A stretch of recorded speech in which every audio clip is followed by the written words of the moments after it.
Allez, nous sommes avec Malik Vivant, coach et directeur sportif de l'Olympique de Valence. Bonjour Malik, comment ça va?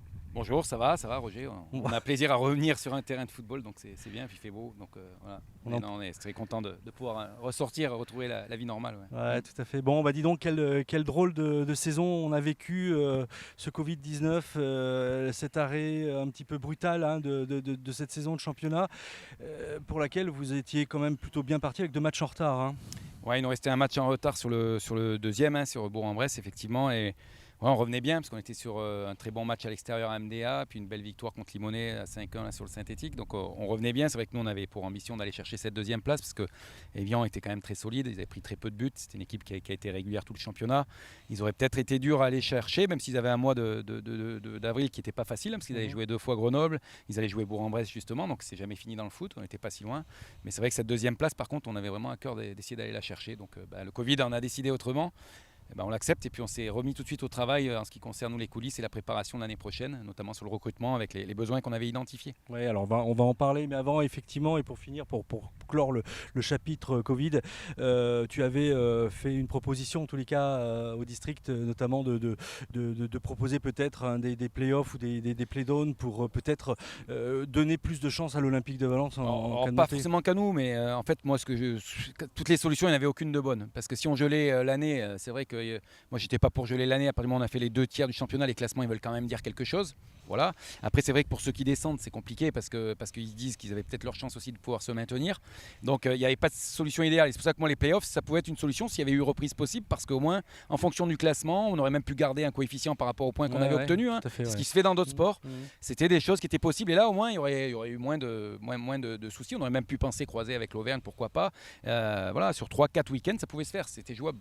Maintenant, personne n'a pu reprendre, donc on n'en est pas là. Mais c'est vrai que c'était une possibilité. Voilà, c'était une possibilité. Après, il n'y a pas de solution idéale. Il y aura toujours quelqu'un floué. Donc c'est toujours complexe. Donc il faut l'admettre. Et puis il faut se dire, allez, on se met au travail pour l'année d'après. Voilà, c'est ça. Nouveau groupe, nouveau championnat en septembre. Nouvelle recrue. Donc on a fait connaissance de 5 nouveaux joueurs aujourd'hui. Quel est ton sentiment? En tous les cas, c'est toi qui les as recrutés. Pourquoi avoir fait ce choix de recrutement? Nous, on avait un recrutement qu'on voulait qualitatif. On a un très bon groupe. On a été encore meilleure attaque cette année. Avec les matchs en moins, on n'était pas loin d'être meilleure attaque. On met beaucoup de buts. Et donc on voulait 2 choses par rapport au constat. On y voyait clair par rapport à nos besoins. Sur les coups de pied arrêtés, on manquait un peu de densité athlétique. Donc l'arrivée de Kenny Herbin qui fait 1m93, qui est un très bon joueur. Alors non seulement de football, mais en plus dans le domaine aérien qui est costaud, c'était intéressant. Loris Le Boulanger qui vient de donner son accord depuis hier. Effectivement aussi, c'est un joueur d'1m90 qui a des qualités de vitesse qu'on voulait aussi derrière. Donc ça, c'était intéressant. Camille Bercache aussi qui est un grand joueur de taille, qui fait 1m90, qui a été une patte gauche. On voulait un gaucher. On avait dit notamment sur les coups de pied arrêtés. On avait aussi une déficience par rapport à cette qualité des tirs. Puis après, Youssef Mousli, lui, c'est un jeune du club, formé à Valence. Voilà, il voulait se relancer. Il a eu 2 blessures graves. 2 blessures graves. Donc pour nous, c'était intéressant aussi.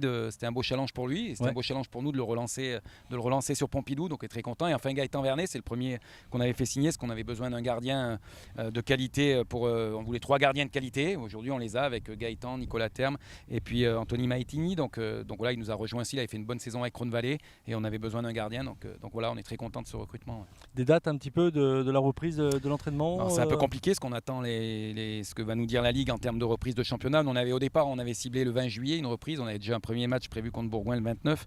Donc celui-là, on l'a déplacé contre la N3 de Bourgoin. On l'a déplacé au mois d'août, au 14 août. Nous, on espère pouvoir reprendre le 27 juillet. On pense qu'il y aura une reprise des championnats qui va se faire vers mi-septembre. A priori, peut-être la N3 le 12, donc peut-être la R1 le 19. On verra. Pour l'instant, c'est des suppositions. Donc si c'est ça, effectivement, on reprendrait aux alentours du 27 juillet, avec un premier match le 14 août contre Bourgoin. Voilà, donc ça c'est déjà acté. Ouais. Bon. 14 août contre Bourgoin, on a hâte. Ça se fait à Néron sur un terrain neutre. C'est terrain neutre, oui, donc pas venir ici. Voilà, c'est ça. Ok. Parlons un petit peu du club de l'Olympique de Valence. Alors des rumeurs, on en a entendu par-ci, par-là. Qu'est-ce qu'on pourrait en dire? Aujourd'hui, il n'y a pas de rumeurs. Nous, on est sur un plan de développement qu'on a été très clair avec le président Jean-Marie Verne depuis la création du club. On veut faire les choses dans la sérénité. Effectivement, on a une très bonne formation des jeunes, on a assis le club là-dessus. Aujourd'hui, notre équipe 1, elle est compétitive. On sait que nous, on a dit 2024, on essaye d'aller chercher la N2 sur cette date-là 2024, faire structurer le club avec sérénité, avec beaucoup d'ambition. Mais on sait que les choses sont longues, sont complexes. Il y a une histoire du football à Valence qui n'a pas été évidente et on ne veut surtout pas retomber dans ces travers. Donc nous aujourd'hui on est en train d'y travailler. On a des gens qui sont très motivés. On a un budget qui augmentera régulièrement sur ces 4 années il faudra approcher les 800 000 euros d'ici 2024. Donc nous on y travaille avec beaucoup de passion, de sérénité, que ce soit du point de vue administratif avec notre président et d'un point de vue sportif. Je pense qu'il y a beaucoup de clubs de notre niveau qui aimeraient avoir l'organisation sportive que nous avons. Complètement, mais est-ce que l'Olympique de Valence a fondamentalement été approché ces derniers temps ? Alors, depuis 4 jours, il y a des gens qui ont approché autour de... Voilà, mais aujourd'hui, nous, on n'est pas une structure à vendre. Un club, ça ne s'achète pas, c'est une association. Voilà. Aujourd'hui, on est content du travail que l'on a.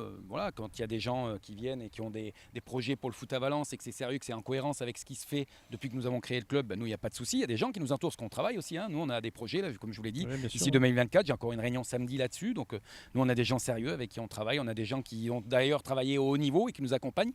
Voilà, on a une personne qui est en lien avec le haut niveau, qui nous accompagne dans ces démarches-là, qui a des très bonnes relations avec des clubs de très haut niveau. Et donc on y travaille, voilà, donc on n'a pas besoin, simplement, que si on avait des besoins, on serait bien sûr preneur. Et quand il y a des gens sérieux et qui viennent nous proposer des choses et qui veulent accompagner notre projet, on n'est pas là pour fermer la porte aux gens, mais au contraire, tous les amoureux du foot à Valence. Mais voilà, mais on sait très bien que c'est très complexe, c'est beaucoup d'heures de travail. On sait d'où on est venu, on n'avait pas de ballon, pas de maillot il y a 6 ans. Il faut que les gens se rappellent. Et moi, ça fait 2 fois que je le mets en place et je ne laisserai pas détruire le club et je ne laisserai pas détruire le travail qui a été fait par le club. Ça, c'est bien clair. Création de l'Olympique de Valence, on rappelle 2014. Voilà, et ça veut dire création, il n'y a plus de ballon, je ne pense pas qu'il y ait beaucoup de personnes qui aient vécu ça. Et nous, on l'avait déjà vécu en 2005. Le club a été remonté jusqu'en CFA, puis il a redégringolé en R3. Voilà, donc là, on fait les choses, nous, avec le plus d'ambition possible, le plus de sérieux possible, de motivation possible, avec les gens, avec la compétence. C'est la compétence qui doit faire les projets. Et puis après, bien sûr, la finance, elle est là pour accompagner tout ça. Et il y a plein de gens qui nous rejoindront et qui nous rejoindront dans ce beau projet de l'OV 2024 avec cette optique d'aller chercher la N2 et la D2 pour les filles aussi. C'était pas loin d'avoir la chercher. C'est aussi les ambitions qu'on s'est données. Complètement, la féminisation du sport, en tous les cas, vous y êtes. Et puis, la question qui se posait effectivement, c'est qu'aujourd'hui, l'Olympique de Valence se structure doucement, mais sûrement, et ne pas aller trop vite. On a l'expérience des années précédentes. Tu parlais de 2005, on peut parler aussi de la Soave à un moment donné. Mais après, voilà, on va très vite. Moi, je rappelle, ça fait 4 ans que j'ai l'équipe. On est monté une première année. On a fini deuxième. La deuxième année, on a tout gagné avec 18 victoires de nul, 2 défaites. L'année d'après, on est premier, on a tout gagné. Cette année encore, on est troisième.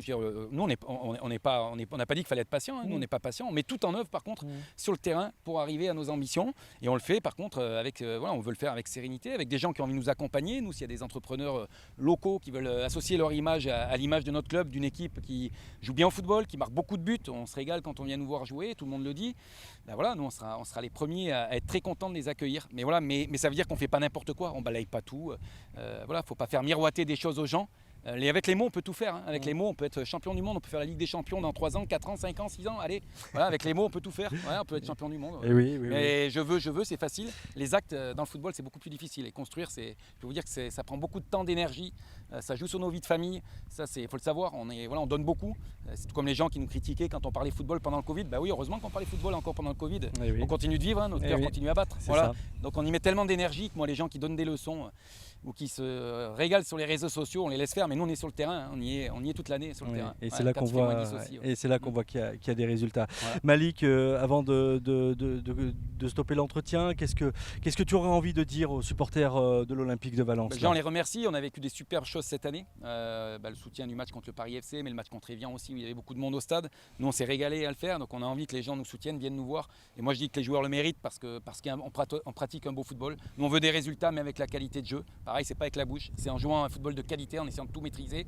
Et donc, on les invite à venir nous rejoindre, à venir nous encourager parce qu'on a besoin d'eux et que quand ils sont là, on a beau critiquer Pompidou, moi j'aime Pompidou, je suis valentinois, j'ai connu ce stade plein aussi et donc quand ils sont là on les entend, même s'il y a la piste, c'est sûr qu'on préférait qu'ils soient plus proches, mais il y a la piste, mais quand ils sont là on les entend, donc qu'ils continuent à venir nous encourager et on sera très contents.